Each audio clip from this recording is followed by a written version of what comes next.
قم کہ جسے مغربی اخبارات علماء ایران کا پائے تخت یا شہر علماء کے نام سے تعبیر کرتے ہیں، اس شہر نے گزشتہ ایام میں نظام شہنشاہی کے خلاف کافی استقامت کا مظاہرہ کیا ہے، اور محمد رضا پہلوی کے زمانے میں قم کے طلاب علوم دینی شاہ تہران کی آنکھوں کا کانٹا بنے ہوئے تھے۔ شاہ گرچہ 1953 میں اپنے تمام مخالفین پر، چاہے وہ اسلامی ہوں یا قومی یا پھر ان کا تعلق بائیں بازو سے ہو، غالب آ چکا تھا، لیکن ملک کے سب سے بڑے اور اہم مدرسہ فیضیہ میں امام خمینی کی قیادت میں شاہ کے خلاف ایک نئے انقلاب نے جنم لیا۔ بلکه اصل رژیم سلطنتی از اول خلاف قانون و خلاف قواعد عقلی است و خلاف حقوق بشر است. برای اینکه ما فرض میکنیم که یک ملتی تمامشون رأی دادند که یک نفری سلطان باشد. بسیار خوب، اینها از باب اینکه مسلط بر سرنوشت خودشون هستند و مختار به سرنوشت خودشون هستند، رأی اونها برای اونها قابل عمل است. لکن اگر چنانچه یک ملتی رأی دادند ولو تمامشون به این که اعقاب این سلطان هم سلطان باشد، این به چه حقی ملت 50 سال پیش از این سرنوشت ملت بعد را معین می کند؟ سن 1960 کی دہائی میں تدریجاً امام روح اللہ خمینی کی مرجعیت نے اپنی قدرت کا مظاہرہ کرنا شروع کیا۔ وہ لوگوں کے صرف مرجع نہ تھے، بلکہ حوزے میں مسائل سیاسی بیان کرنے کی وجہ سے بھی ان کی کافی شہرت ہونے لگی تھی، جبکہ اکثر علماء و مراجع نے سیاست میں مداخلت نہ کرنے کو ہی مقدم رکھا۔ لیکن امام کے اطراف 1000 سے زیادہ طلاب جمع ہو چکے تھے، جیسے بہشتی، مطہری، خامنائی اور رفسنجانی تھے۔ امام خمینی کے شاگرد اور شاہ کے درمیان دینی کھینچا وہ پایا جانے لگا۔ 60 کی دہائی کے دوران علاقے میں جو بھی اتفاق رونما ہوتا تھا اس کی علت بایا محاذ ہی قرار پاتا تھا، جبکہ تمام نعرے سرمایہ داری اور امپریلزم کی مخالفت میں تھے، اور ایسے نعرے کہ جو قوم پرستی اور کمیونسٹ کے حق میں تھے پورے مشرق پر احاطہ کر رکھے تھے۔ لیکن امام خمینی کی قیادت میں ایران کا اسلامی انقلاب اس پرندے کی شبیہ تھا کہ جو کسی سے بھی وابستہ نہ تھا۔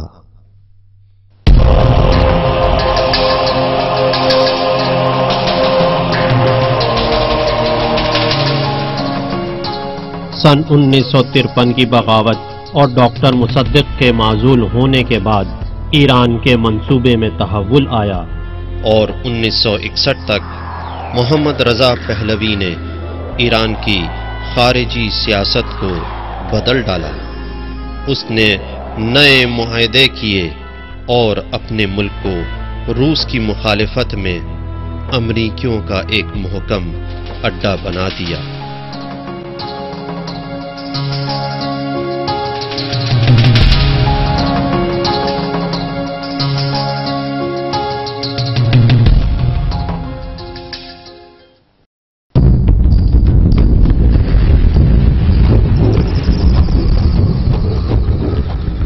امریکہ کی حمایت ایران کے لیے دن بدن مضبوط ہوتی گئی، اور وہ بھی اس لیے کہ ایران روس کی سرحد پر تھا کہ جو تقریباً 2500 کلومیٹر کی سرحد ہے۔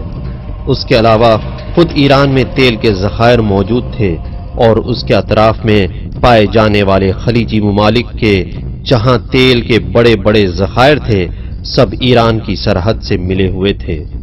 شاہ نے امریکی کمپنیوں کو تیل کے کنویں ڈھونڈنے اور کھودنے کی اجازت دی، اور کچھ ہی سال میں تیل کی پیداوار 340 ملین ٹن ہو گئی، یعنی اس مقدار کے برابر جو 50 سال کے عرصے میں برطانیہ ایران سے چوری کر رہا تھا۔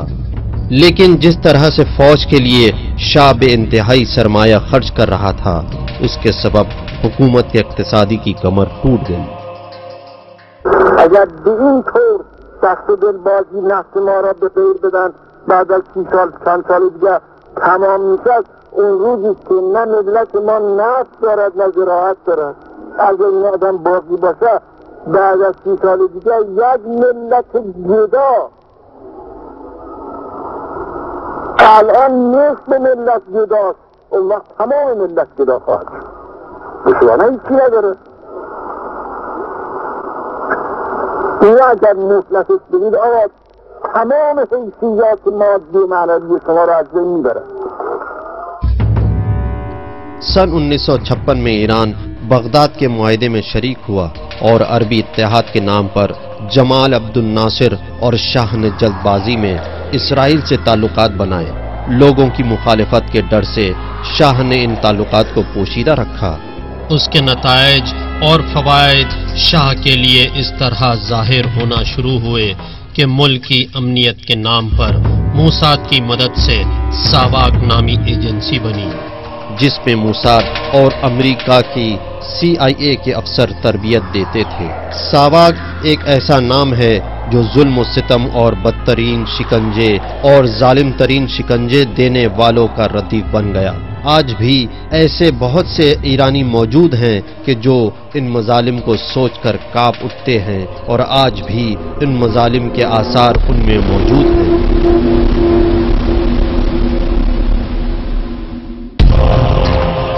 شاہ نے اس پر بھی اکتفا نہ کیا، اور 1958 میں ایران نے واشنگٹن کے ساتھ فوجی معاہدہ کیا کہ جو بھی ایران کے ساتھ جنگ کرے گا، امریکہ اس میں مداخلت کرے گا اور جنگ میں شامل ہو جائے گا۔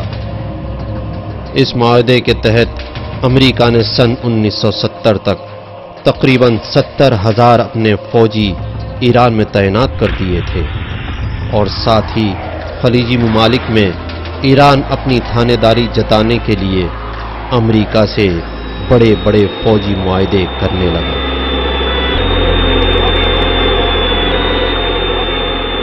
میخوایم که ارتش ما مستقل باشد. آقای ارتش بود شما نمیخوایی؟ شما نمیخوای مستقل باشی؟ آقای سرلشکر شما نمیخوای مستقل باشی؟ شما میخوای نوکر باشی؟ من به شما نصیحت میکنم که بیایید در آغوش ملت، همون که ملت میگه بگید ما باید مستقل باشیم. ملت میگه ارتش باید مستقل باشد، ارتش نباید زیر فرمان مستشارهای امریکا و اجنبی باشد. شما بیایید، ما برای خاطر شما این حرفا میزنیم، شما بیایید برای خاطر خودتون این حرفا بزنید، بگید ما میخوایم مستقل باشیم، ما نمیخوایم این مستشارها باشد. سن 1961 میں حوض علمیہ قم کے سرپرست آیت اللہ آقائے بروجردی کی وفات ہو گئی۔ ان کی وفات کے بعد جو حوادث رونما ہوئے وہ ایران اور حوضے کی تاریخ میں نیا موڑ ثابت ہوئے۔ کیہان اخبار کا رپورٹر امام کی خدمت میں آ کر کہتا ہے کہ آپ اجازت دیں گے کہ آپ کی تصویر کھینچوں؟ امام نے کہا نہیں۔ کیا آپ اجازت دیتے ہیں کہ مرحوم بروجردی کے سلسلے میں سوال کروں؟ آپ نے کہا نہیں، میں ایک طالب علم ہوں، درس پڑھتا ہوں، درس دیتا ہوں۔ ہم لوگوں کو اس بات کا بہت افسوس ہوا۔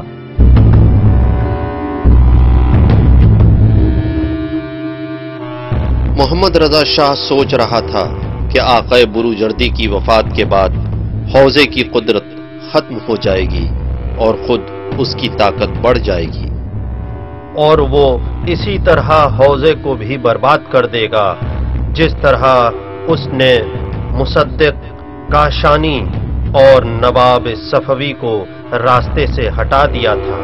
جب آیت اللہ العظمیٰ بروجردی کا انتقال ہوا تو شاہ قم آیا۔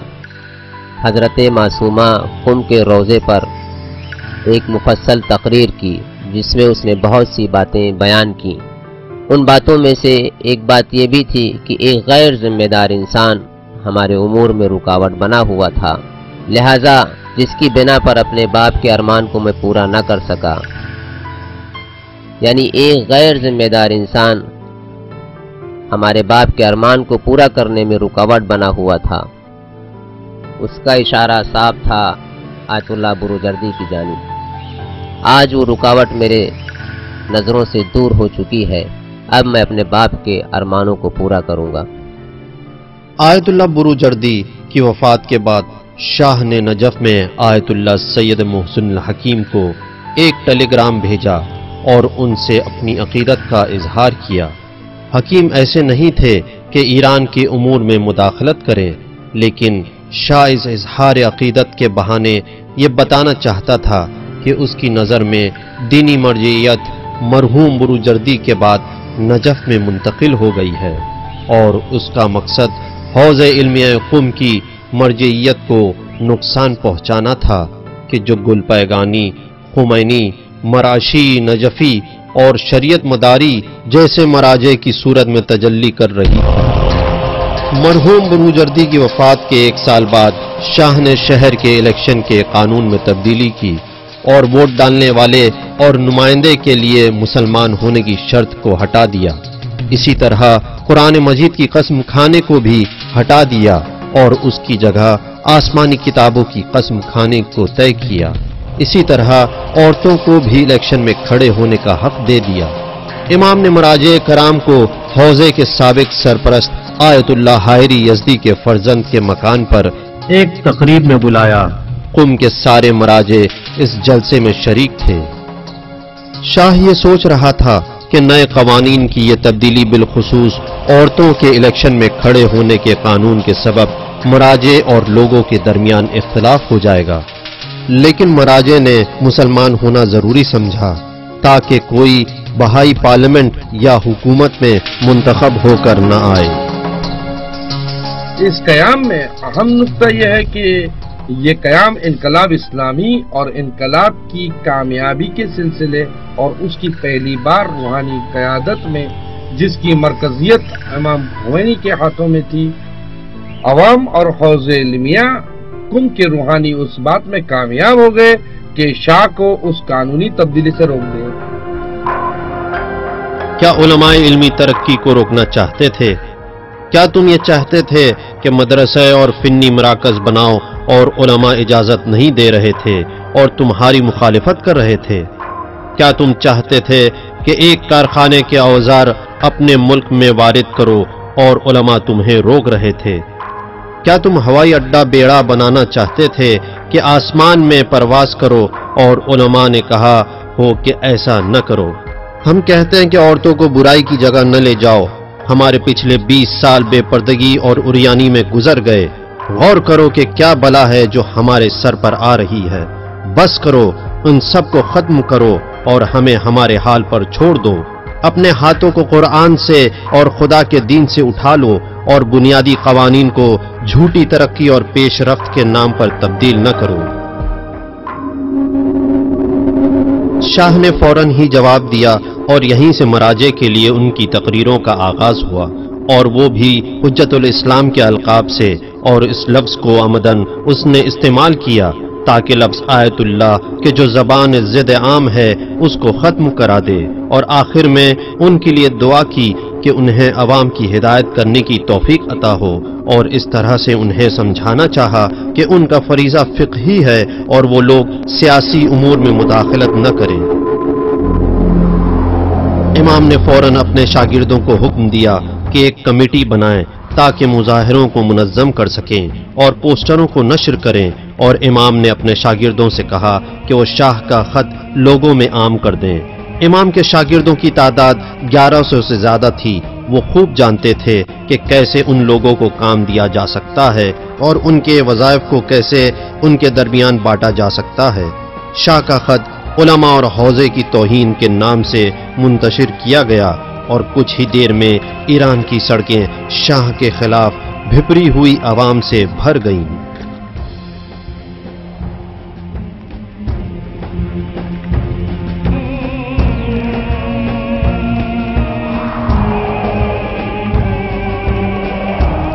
شاہ سے امام خمینی کا خطاب: جیسا کہ تو نے کہا کہ ہم عوام کی ہدایت کریں، تو اے عوامی آدمی، ہم تجھے اور تیری حکومت کو خطاب کر رہے ہیں۔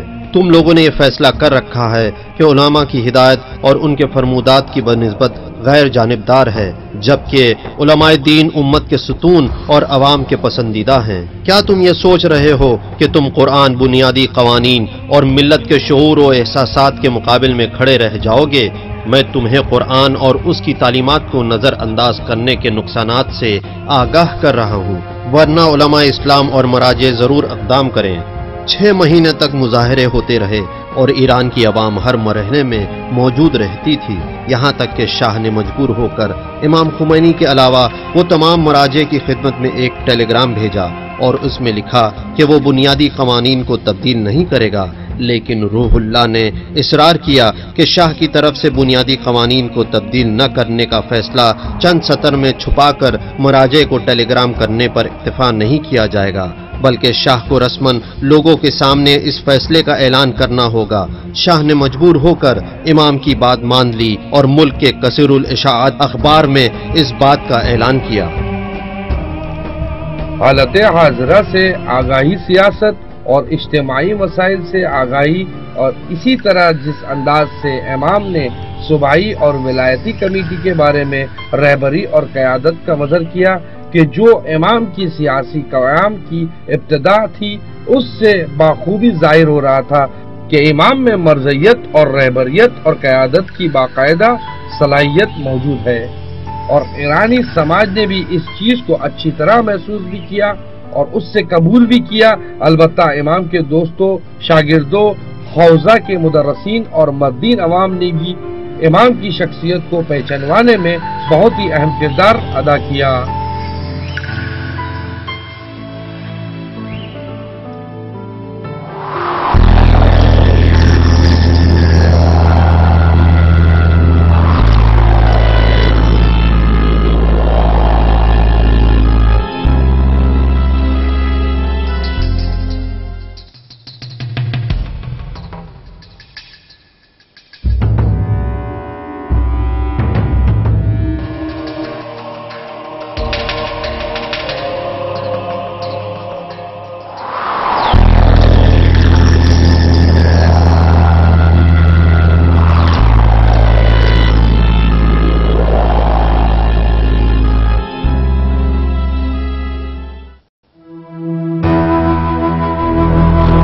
محمد رضا شاہ کے عیش و عشرت، اسلحے کی دوڑ اور فوج پر بے پناہ خرچ سے ایران کا اقتصادی کافی بحران کا شکار ہو گیا اور 5 سال کی مدت میں 3 حکومتیں بنی، لیکن ان سے بھی اقتصادی حالات ٹھیک نہ ہو سکے اور ناکام ہو گئی۔ من باید عرض کنم که محمد رضای پهلوی این خائن خبیث برای ما رفت فرار کرد و همه چیز ما را به باد داد، مملکت ما را خراب کرد، قبرستانهای ما را آباد کرد، مملکت ما را از ناحیه اقتصاد خراب کرد، تمام اقتصاد ما الان خراب است و از هم ریخته است که اگر چنانچه بخواهیم ما این اقتصاد را به حال اول برگردانیم، سالهای طولانی با همت همه مردم، نه یک دولت این کار را میتوند بکند۔ تہران کے جنوبی علاقوں میں فقر و فاقہ کا غلبہ تھا، لوگوں کے گھر بوسیدہ تھے، لوگ پریشان حال تھے، پڑھائی سے کم رغبت رکھتے تھے، جہالت لوگوں میں اس قدر عام تھی کہ ہر 5 لوگوں میں صرف ایک ہی آدمی لکھ پڑھ سکتا تھا اور ہر 12 عورتوں میں صرف ایک عورت لکھنا پڑھنا جانتی تھی۔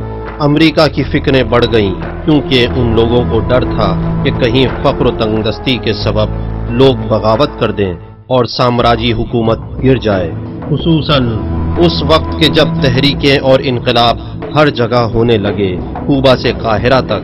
اسی کے سبب محمد رضا شاہ امریکہ گیا۔ اس وقت جان کینیڈی امریکہ کا صدر تھا۔ واشنگٹن سے لوٹنے کے کچھ دنوں بعد محمد رضا اصلاحات کی لسٹ ظاہر کرتا ہے کہ جو بعد میں شاہ اور عوام کے درمیان اصلاحات کے نام سے مشہور اور انقلاب سفید کے نام سے عام ہوئی، کہ جو ان 6 نکات پر مشتمل تھی۔ پہلی، کاشتکاری میں اصلاح۔ دوسری، جہالت کو دور کرنے کے لیے ایک تعلیمی نظام۔ تیسری، الیکشن کے قوانین میں مساوات۔ چوتھی، حکومتی کوٹے سے لوگوں کو معین مقدار میں ضروریات کی فراہمی۔ پانچویں، ایرانی مزدوروں کو کارخانوں کے منافع سے معاوضہ ملنا۔ اور چھٹی، جنگلوں کو قومی بنانا۔ خدا میداند اون روزی که من عکس این محمد رضا را دیدم در روزنامه ها، اینجا در مجله بود چیزی که در امریکا مقابل یکی از چیزای ریاست جمهورای اونها ایستاده بود مثل یک بچه‌ای و او عینکش را برداشته بود و به روی اون نگاه هم نمی‌کرد، اینطور نگاه می‌کرد و اینطوری ایستاده بود. خدا میداند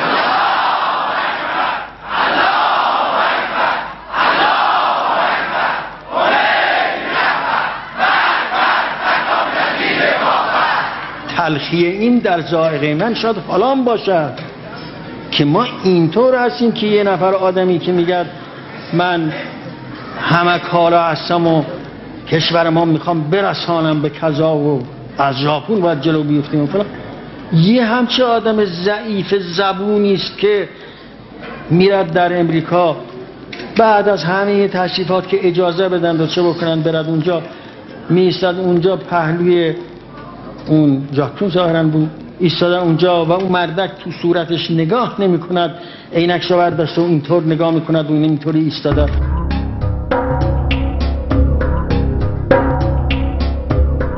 شاہ نے اپنے سفید انقلاب کے سلسلے میں بہت تبلیغ کی اور خود ٹریکٹر پر سوار ہوا اور کسانوں کو زمین کے 10 کاغذات دیے۔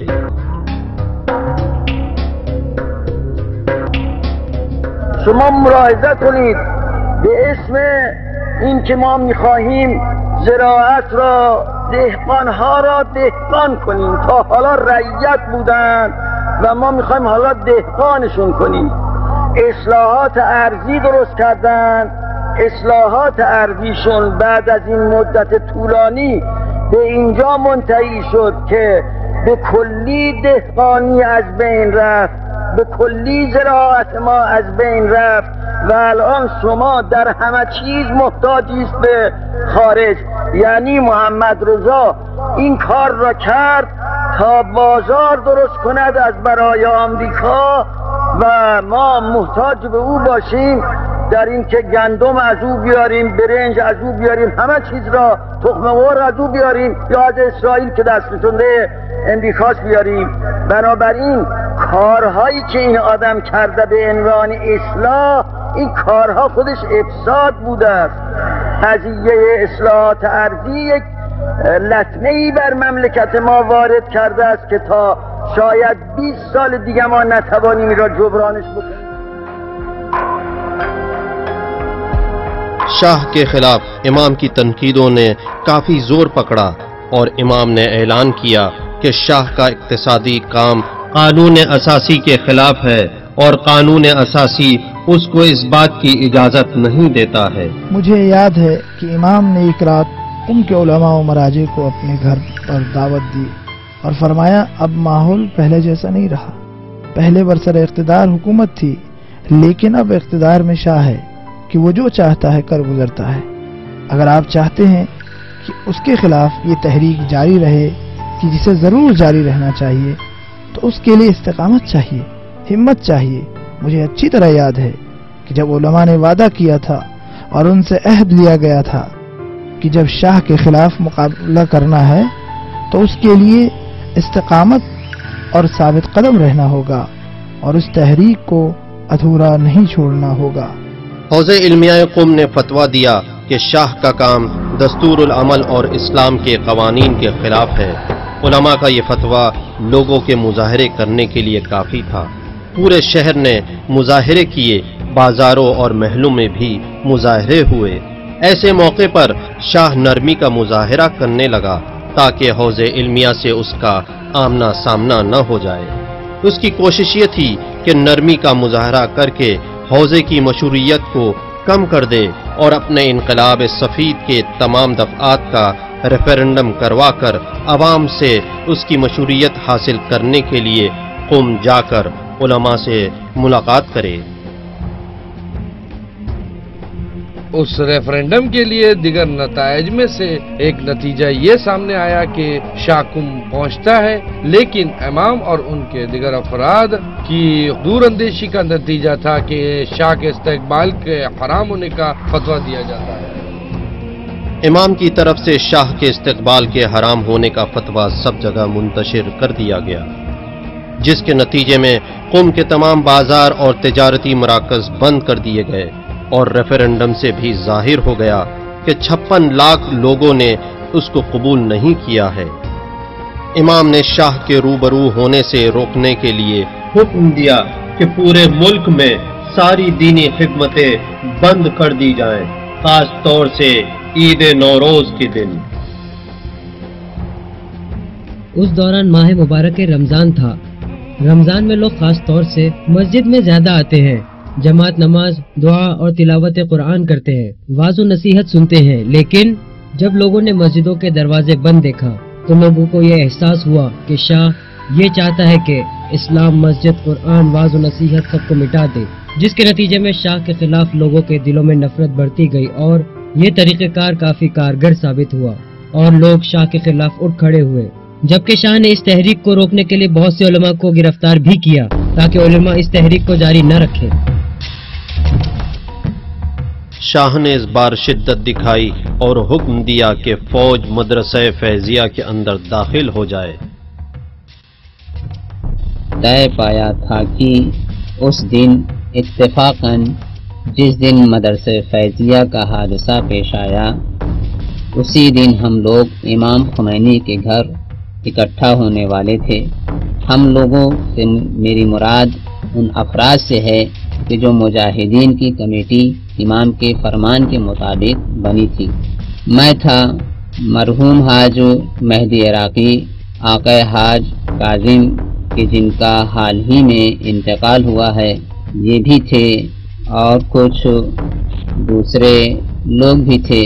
صبح جب میں اپنے وطن سے آیا اور قم میں امام کے گھر پہنچا تو دیکھا کہ امام کے تیور کچھ الگ ہی ہیں، ان کے چہرے سے روب جھلک رہا تھا۔ ہم گھر کے آنگن میں جو فرش بچھا ہوا تھا اس پر بیٹھ گئے۔ سبھی کی نگاہیں امام کی جانب تھیں اور امام نے ٹھیک ایسے ہی کہا، ایک آدمی قرآن پڑھے۔ عراقی آئے اور انہوں نے امام کے کانوں میں کچھ کہا اور آ کے میرے کانوں میں بھی وہی بات کہی۔ انہوں نے کہا کہ پولیس کی گاڑیاں شاہ کے جاسوسوں سے بھری پڑی ہیں، جسے ہمیں بعد میں اطلاع ملی کہ وہ لوگ شراب کے نشے میں تھے اور عوامی لباس میں تھے۔ ان کے ہاتھ میں کرنٹ مارنے والی لاٹھیاں تھیں، تلواریں اور چھوڑیاں تھیں۔ وہ لوگ وہاں پر فساد کرنے آئے تھے۔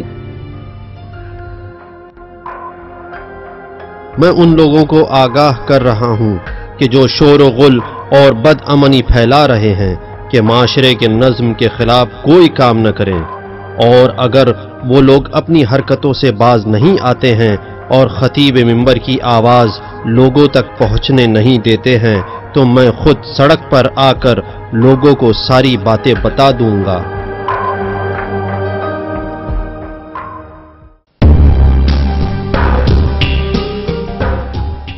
ساواک کے نمائندے امام کا گھر چھوڑ کر چلے گئے اور دوبارہ پلٹ کر نہیں آئے، لیکن اسی رات یعنی 2 مارچ 1963 کو فوجی گاڑیاں فیضیہ کے اطراف میں آ کر جمع ہو جاتی ہیں اور پوری طرح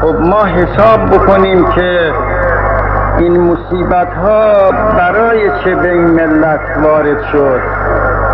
مگر این ملت چه می گفت و چه می گوید که از اون وقتی که صدای ملت در آمده است تا حالا قتل و ظلم و غارت و همه اینها ادامه دارد. ملت ما چه می گفتند که مستحق این عقوبات شدند. ساوات کے نمائندے فیضیہ میں گھس آئے اور سن 42 ہجری شمسی میں واقعاً ان لوگوں نے سنجلی کا مظاہرہ کیا تھا۔ تمام طلاب وہاں سے بھاگ گئے تھے۔ ہم بھی امام کے پاس پہنچ کر انتظار میں تھے کہ ساواکی لوگ ابھی یہاں بھی آ جائیں گے، لیکن امام نے اس انداز میں ہم سے گفتگو کی کہ ہم سب میں مقابلے کے لیے حوصلے بلند ہو گئے تھے اور پھر ڈٹ کر ہم سب نے ان کا مقابلہ کیا۔ میں نے اپنے جسم اور سینے کو تمہارے نیزوں کے لیے تیار کر رکھا ہے اور ہرگز تمہاری طاقت اور زبردستی اور تمہارے کہنے پر انشاءاللہ پیچھے نہیں ہٹوں گا۔ میں اسلام اور عوام کے فائدے کے خلاف کسی بھی کام پر خاموش نہیں رہوں گا اور جب تک میرے ہاتھ میں قلم ہے فتوے اور بیانات دیتا رہوں گا اور آخر عمر تک تم سے جنگ کرتا رہوں گا۔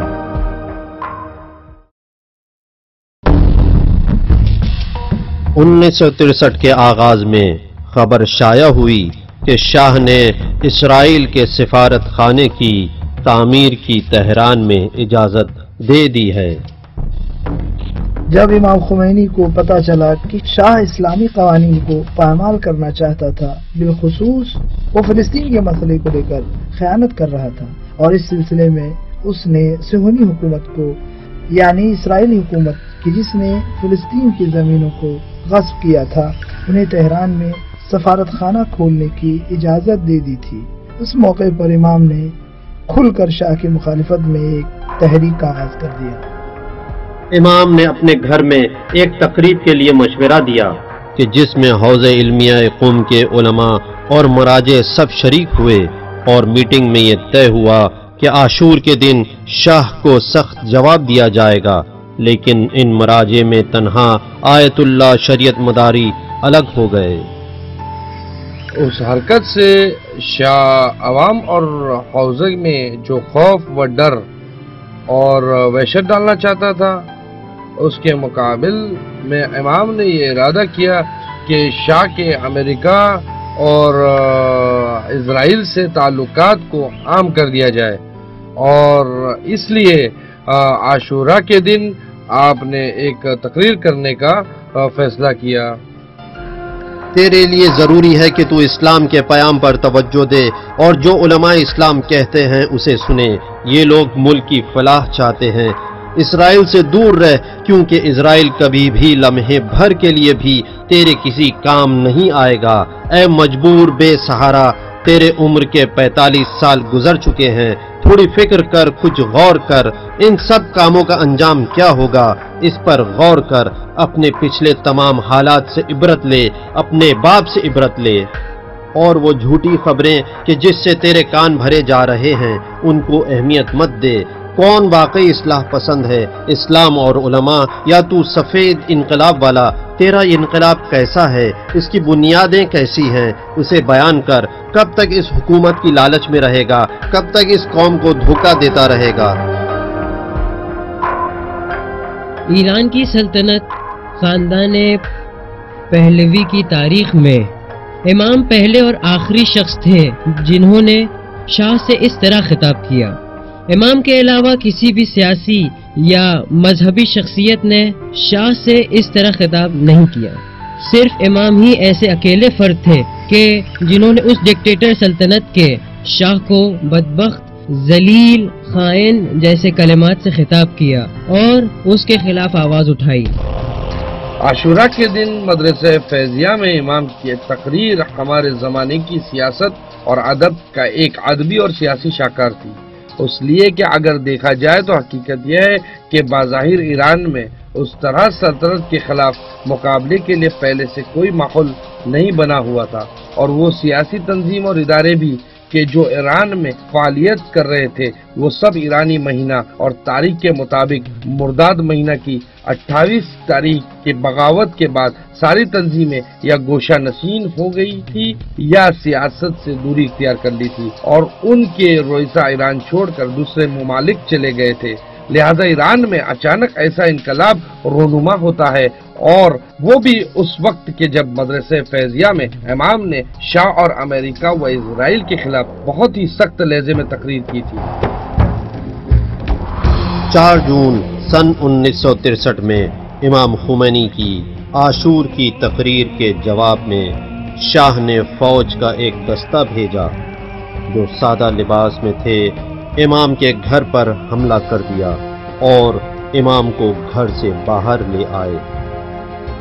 میں سیاہ لباس پہنے ہوئے تھا، مجھے گاڑی میں بٹھایا گیا اور گاڑی کو چلائے بغیر دھکا دے کر سڑک تک لایا گیا تاکہ پڑوسیوں کو خبر نہ ہو۔ میں نے کچھ نہیں کہا یہاں تک کہ گاڑی تہران کے قریب پہنچ گئی۔ ریفائنری سے اٹھتے ہوئے شعلے دیکھے تو میں نے کہا کہ ہم سب اس تیل کے فدا ہو گئے ہیں اور اسی تیل کی خاطر ہمارے پاس جو کچھ ہے سب کچھ لے جا رہے ہیں۔ کئی بار ان لوگوں سے کہا کہ گاڑی روکو تاکہ وضو کروں اور نماز پڑھوں، لیکن ان لوگوں نے نہ کوئی جواب دیا اور نہ کچھ کہا، لہذا مجبوراً تیمم کیا اور چلتی گاڑی میں ہی نماز ادا کی۔ مخالف ما، دشمن ما جو ہے مرگ بر جو۔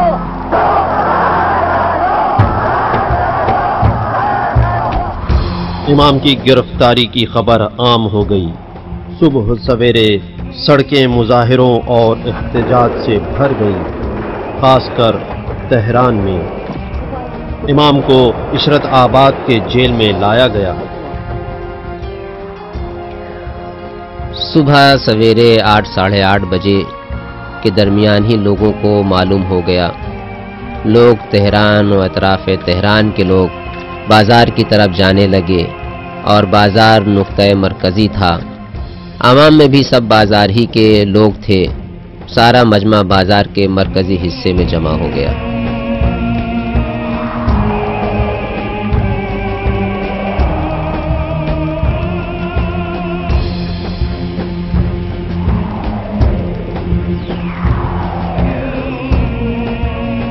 لوگ تہران کے بازار سے باہر نکل کر بڑے پیمانے پر مظاہرے کرنے لگے۔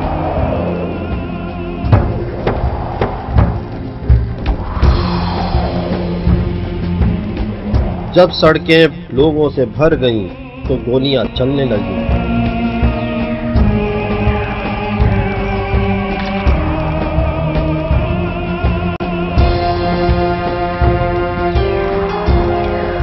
پہلے تو پولیس والوں نے مظاہرین کے پیروں پر گولیاں ماری تاکہ کوئی ہلاک نہ ہو اور بس زخمی ہو جائے، لیکن جب امریکہ، روس، برطانیہ کے سفارت خانوں کے علاوہ شاہ کے جاسوسوں نے حالات سے اپنے رئیسوں کو آگاہ کیا تو انہیں حکم دیا گیا جو سپاہی بھی مظاہرین کے سر و سینے پر گولی نہیں چلائے گا وہ مارا جائے گا۔ اس کے علاوہ لوگوں پر ہیلی کاپٹروں سے بھی گولیاں چلائی گئیں۔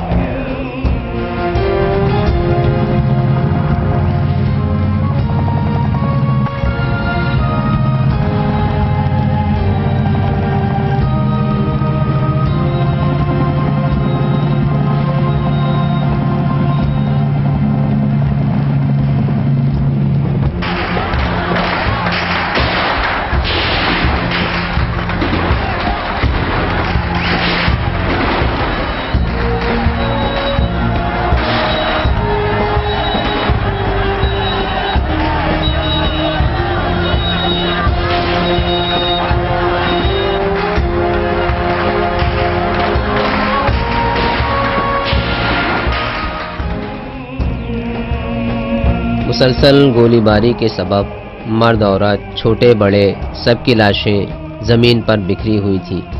البتہ جو عام عوام تھی سب ادھر ادھر بھاگ رہے تھے، لیکن ہمارے جتنے احباب دوست وہ اپنی جگہ پر ڈٹے رہے۔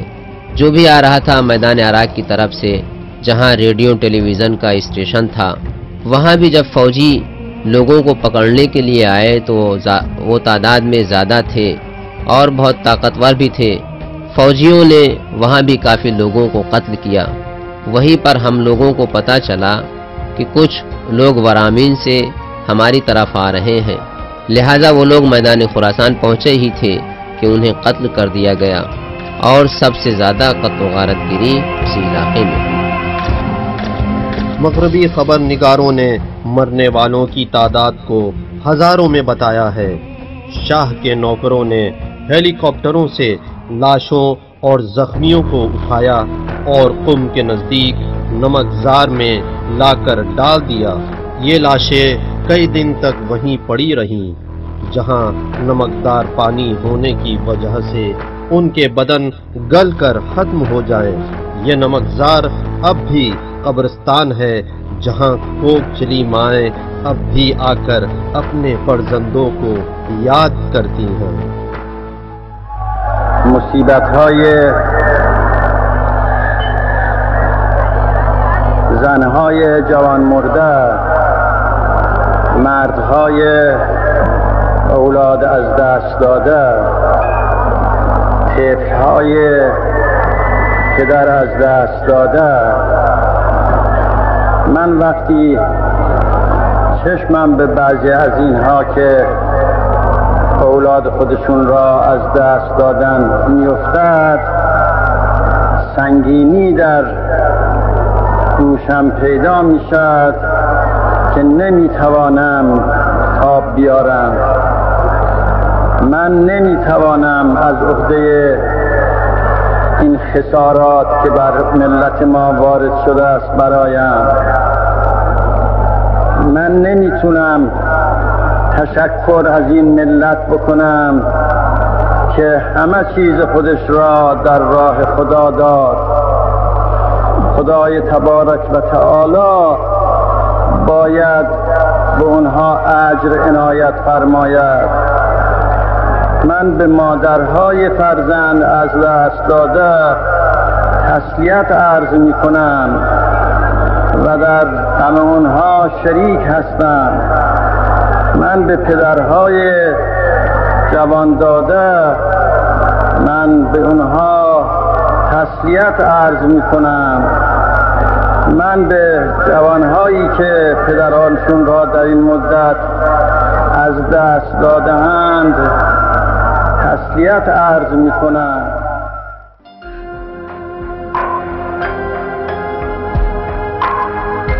امام کو تہران میں عشرت آباد کے قید خانے میں مقید کر کے ان سے پوچھ تاچھ کرنے کی کوشش کر رہے تھے۔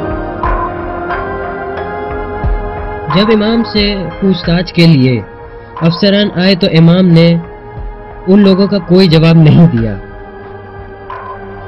اور کہا کہ اپنے کاغذات قلم لو اور باہر نکل جاؤ، دوبارہ اندر نہیں آنا۔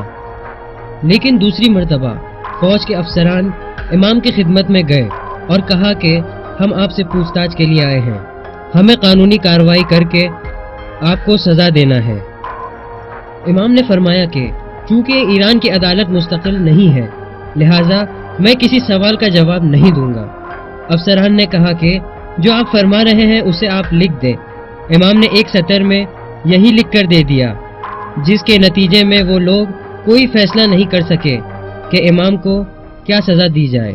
پہلے جب ان کو گرفتار کیا تو ارادہ یہ تھا کہ امام کو پھانسی دیں، لہذا علماء کرام مختلف شہروں سے تہران میں جمع ہوئے اور سب نے امام کا بعنوان مرجع تقلید تعارف کروایا اور کہا کہ ایران کے موجودہ قانون کے مطابق مرجع تقلید کو پھانسی نہیں دی جا سکتی۔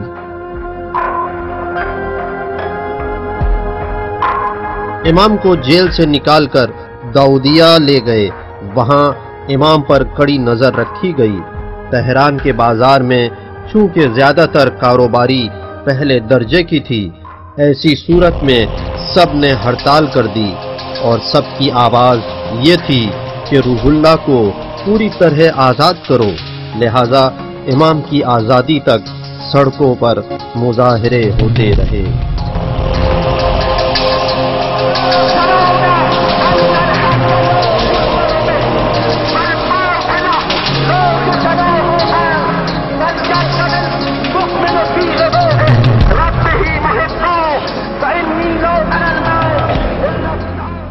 سات اپریل 1964 کے دن 9 مہینے بعد شاہ نے مجبوراً امام کو آزاد کر دیا، جس دوران امام قید میں تھے۔ حوزہ علمیہ قم میں آیت اللہ شریعت مداری کی رہنمائی میں ایک نئی تحریک چلی کہ جس کا سوال یہ تھا کہ کیوں شاہ کے خلاف جنگ میں اترا جائے، اس کا کیا فائدہ ہے اور کامیابی کی کتنی امید ہے۔ شاہ اور ساواک نے موقع سے فائدہ اٹھایا تاکہ حوزے کے علماء اور مراجع کے درمیان اختلاف کرا دیا جائے، لیکن امام خمینی جیل سے آزاد ہوتے ہی قم کی مسجد اعظم میں پہنچے اور منبر پر جا کر خطبہ دیا۔ اگر کوئی مجھے تماچا مارے یا میری بے عزتی کرے تو میں راضی نہیں ہوں کہ کوئی میری حمایت کرے۔ جانتا ہوں کہ کچھ لوگ عمدن یا نادانی کی بنا پر تفرقہ ڈال رہے ہیں۔ میں تمام مراجع کا، چاہے وہ یہاں ہوں یا نجف میں اور یا مشہد میں، ان کے ہاتھوں کا بوسہ لیتا ہوں۔ میں سب کے ہاتھوں کا، چاہے وہ ملک کے جس حصے میں بھی ہوں، بوسہ لیتا ہوں۔ میں دنیا کے سارے مسلمانوں کے لیے دوستی کا ہاتھ بڑھاتا ہوں، چاہے مشرق زمین میں ہوں یا مغرب میں ہوں۔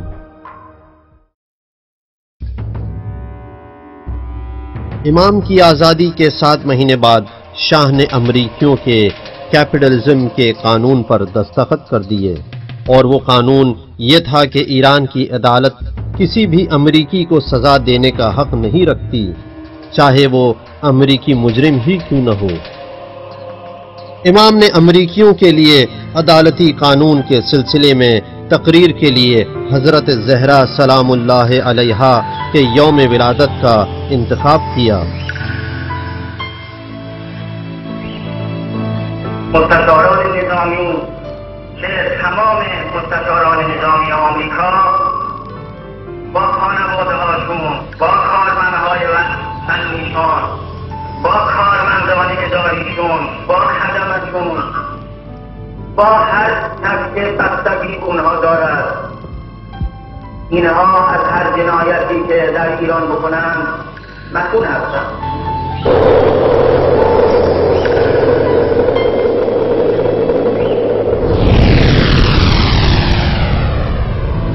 جب وہ لوگ پہلی مرتبہ آتے ہیں، کیونکہ امام نے تقریر کی تھی اور گھر لوٹ کر آئے تھے، اور وہ گھر کے جہاں مرد آنا جانا کرتے تھے وہ امام کا گھر تھا۔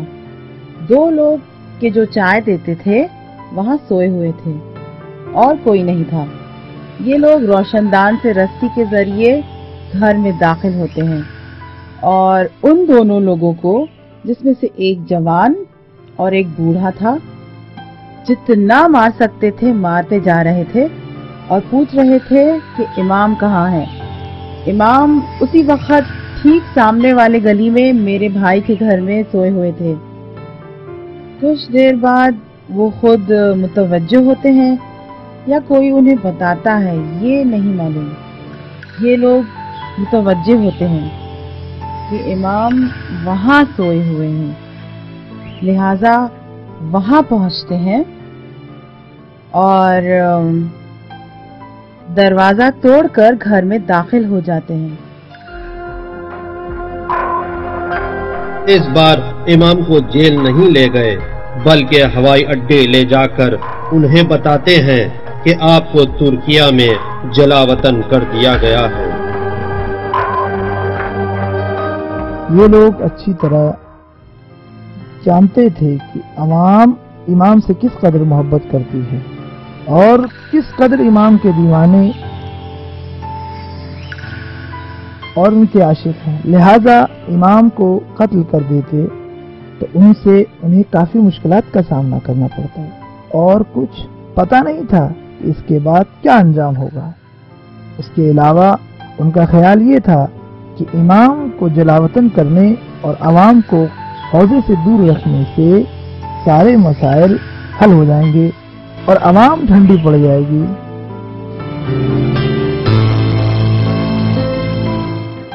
تہران کی ساواک نے اس وقت کے وزیر اعظم حسن علی منصور کی دستخط والے اس حکم کو ظاہر کیا کہ جس کے ذریعے امام کو ترکی کے لیے جلاوطن کرنے کا حکم دیا گیا تھا۔ انقلاب کو جاری رکھنے والی کمیٹی کہ جو امام کی جلاوطن ہونے سے پہلے خود امام کے حکم سے بنائی گئی تھی، ایک جلسہ تشکیل دیتے ہیں اور اس جلسے میں وزیر اعظم حسن علی منصور کہ جس نے امام کی جلاوطنی کے حکم پر دستخط کیا تھا اس کے لیے پھانسی کا حکم صادر کرتے ہیں۔